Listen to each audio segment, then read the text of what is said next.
So a few weeks ago, I was listening to an interview with the great Steven Pressfield. He's author of The War of Art, The Artist's Journey, The Legend of Bagger Vance.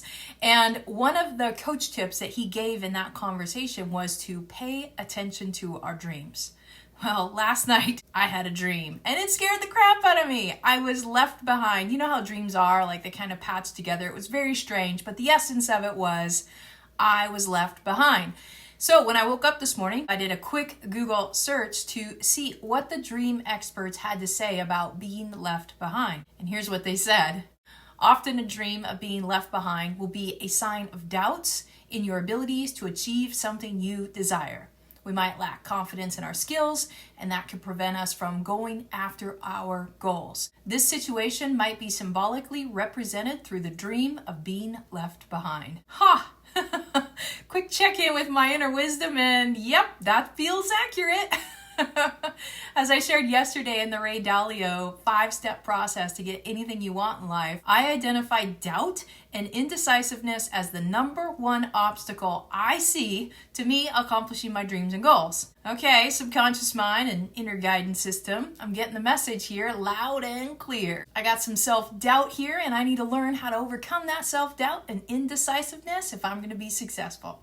Now what? Insert another Google search. Boop, boop, boop, boop, boop. How to free yourself from self-doubt. Boop, boop, boop. That's what my Google search sounds like. In today's video, I'm going to share what I found. How do the experts define self-doubt? 3 common types of self-doubt. And at the end, I'm going to share with you 3 ways we can free ourselves from self-doubt. If that sounds good to you, hit that thumbs up button right now and let's jump in. First up, self-doubt. Self-doubt is a mental habit of questioning our own judgment and self-worth. A key word here is habit. We are not our thoughts. Just because we have a thought doesn't make it true. Self-doubt is a pattern of thoughts. It's just a habit of thoughts. And like any pattern or habit, it can be changed. Now, self-doubt, it can show up in a multitude of ways. When I was reading the articles, there were 3 common self-doubts that showed up. We had imposter syndrome, self-sabotage, and indecisiveness. First up, imposter syndrome. Now, this is an irrational fear of being a fraud or not deserving your accomplishments. It's irrational. So, for example, no matter how far you climb up the corporate ladder, you constantly feel like you're not as good as your peers, and that you're only one mistake away from being exposed and humiliated and fired. Now, imposter syndrome, it's a form of self-doubt because it's generated by the habit of doubting your own accomplishments and your own abilities.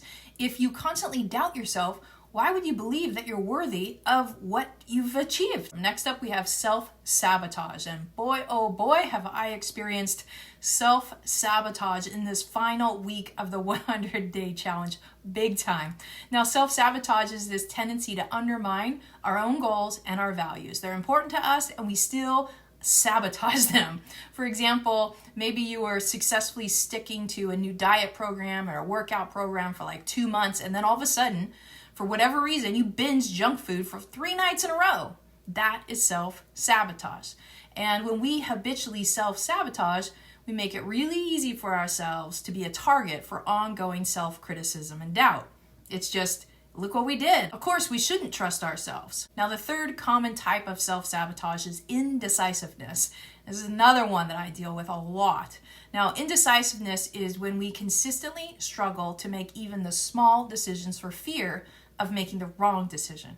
For example, when we decide to go to a restaurant for dinner, doubt all of a sudden just overwhelms us and we get worried about a potential negative consequence. Maybe the people we're with won't like it. Maybe they won't love us anymore. Maybe they'll think it's a stupid idea. So those kind of thoughts produce a burst of anxiety, and the stress hormone cortisol just rushes through our bodies. Then in a panic and a rush to get rid of those icky feelings, we defer the decision to someone else, which relieves us of that responsibility for the outcome for the moment, and it lessens our anxiety. But unfortunately, in the long run, when we consistently do that type of thing, it erodes our own self-esteem, our own confidence, and makes our habit of self-doubt even stronger. So when you think about those 3 types of self-doubt, which type tends to show up for you? Imposter syndrome, self-sabotage, or indecisiveness? Or maybe you're like me and all 3 of them show up at some time in your life. Maybe you've dealt with one, maybe you've dealt with two, maybe all three. Now what? What do we do when we continuously have this habit of self-doubt? When I was doing my research today, it was obvious that there's not a one-size-fits-all kind of solution to solving self-doubt, but there are some cool practices that we can try. And I found 3 that I plan on testing out in my situation. The first one is to embrace self-doubt. Now, this sounds a little bit counterintuitive, that the first strategy for freeing yourself from self-doubt is to embrace it, right? Bear with me for a minute. There's a method to this madness. There's an important idea in mental health that applies extremely well to self-doubt. And that idea is what we resist persists. More than a catchy slogan, it's a fundamental feature of the brain that if you treat something like a threat, your brain will learn to think of it as a threat, which means it will be constantly on the lookout for it, which is super stressful. And it's going to pump you full of that fight or flight inducing adrenaline each time you encounter it, which again is super stressful. So if you get in the habit of immediately trying to run away from the self-doubt, say by distracting yourself, or trying to eliminate it from your life, maybe arguing with yourself about why it's dumb to feel that way, the self-doubt will only come back stronger next time. And the antidote is to briefly acknowledge your self-doubt and let it know that while you don't like it, you're not afraid of it. Literally talk to your own self-doubt and say something like, hey there, self-doubt, you're not really my favorite, but I get the idea. You're only trying to help. Go ahead and hang out here if you'd like, but I'm going to get back to doing what I'm here to do. In other words, to embrace our self-doubt means to acknowledge it and be willing to have it, and then to refocus our energy and attention on to getting on with life. And when we do that consistently, we will slowly train our brains to not be so reactive to our own self-doubt, and that will make it far easier for us to move past it. The second idea I came across that I'm excited to test out is to cultivate a sense of purpose. People who have struggled for a long time with negative self-talk, like self-doubt, often find themselves so consumed with avoiding the negatives, negative feelings, negative thoughts, that they haven't spent much time cultivating what's positive, which is a shame because having a well-cultivated set of values and a strong sense of personal purpose is one of the best ways to free ourselves from self-doubt. And if we think about it, we've got lots of examples in history of people who have probably overcame self-doubt because there was a higher purpose involved. For example, Rosa Parks. You think she had the courage to stand up for herself because she was really good at dismissing any self-doubt, or because she had an intensely strong sense of purpose that she was committed to? Or let's turn to sports. Like, what about Michael Jordan? Why do you think Michael Jordan hit so many game-winning shots? Was it because he was really skilled at eliminating self-doubt, or because he was obsessively focused on winning? It's a higher purpose. And what about someone like Joan of Arc, who rides into the battle as a 13-year-old little girl because she was an expert at overcoming self-doubt, or because her sense of mission and purpose pulled her past that self-doubt?